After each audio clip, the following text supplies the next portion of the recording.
Jakarta, Kompas.com, upaya pemerintah provinsi, Pemprov, DKI Jakarta dalam mengantisipasi penyebaran virus corona salah satunya dengan meliburkan siswa. Namun, siswa harus tetap belajar dan mengerjakan tugas di rumah. Meski demikian, kenyataan di lapangan berbeda. Banyak anak-anak memilih bermain ketimbang belajar di rumah seperti yang telah dianjurkan Gubernur DKI Jakarta Anies Baswedan. Fakta tersebut didapat usai petugas Satpol PP Jakarta Barat melaksanakan razia di sejumlah warung internet, warnet. Bahkan juga, sekolah ditutup 2 pekan, orang tua diingatkan awasi anaknya agar tak keluar rumah. Berikut fakta-fakta yang terjadi saat razia tempat game online di wilayah Jakarta Barat. Puluhan warnet dan ratusan anak terjaring razia. Kepala Satpol PP Jakarta Barat Tamo Sijabat mengerahkan anggotanya untuk merazia warnet. Razia itu dilakukan siang hari, sebab banyak anak-anak yang justru asik bermain di warnet pada saat itu. Anak-anak yang kedapatan sedang bermain di warnet langsung diminta berhenti dan diimbau pulang ke rumah masing-masing. Dalam sidaknya, Satpol mendatangi kurang lebih 55 warnet. Ada hampir 100 anak yang kedapatan bermain di dalam warnet itu, sudah kita tertibkan. Kita sudah operasi ada 55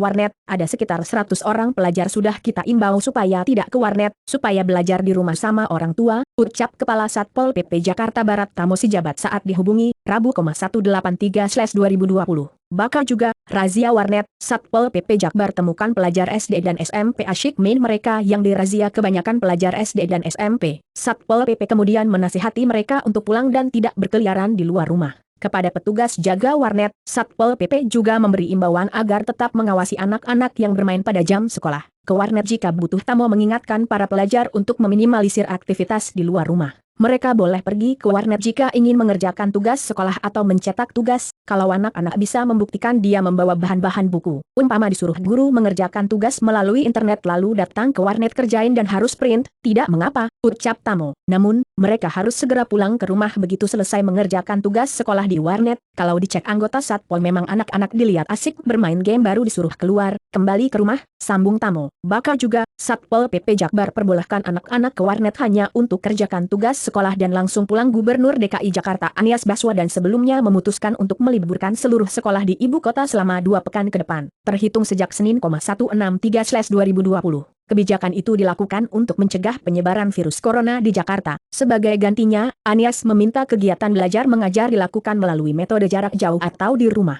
Langkah ini diambil untuk menyelamatkan seluruh warga DKI Jakarta, kata Anies. Update COVID-19 di Indonesia. Pemerintah mengumumkan adanya penambahan jumlah kasus positif virus corona atau COVID-19 secara signifikan sejak kemarin hingga hari ini, Rabu sore. Menurut juru bicara pemerintah untuk penanganan virus corona, Acamat Yuryanto, hingga saat ini ada 227 kasus COVID-19 di Indonesia. Bahkan juga, Jokowi, jangan sampai pelajar diliburkan justru main ke warnet, ada tambahan 55 kasus, sehingga total sampai sekarang, dihitung sampai kami melaporkan pada Rabu, 18 Maret 2020 pukul 12.00 ada 227 kasus, ucap Yuri dalam konferensi pers di kantor BNPB, Rabu. Sementara itu, sebanyak 19 pasien positif virus corona meninggal dunia. Rincian per wilayah, angka kematian di Provinsi DKI Jakarta sebanyak 12 pasien, lalu di Jawa Tengah 2 pasien. Sebanyak 1 pasien meninggal masing-masing di Jawa Barat, Bali, Banten, Sumatera Utara, dan Jawa Timur. Adapun 11 pasien dinyatakan sembuh.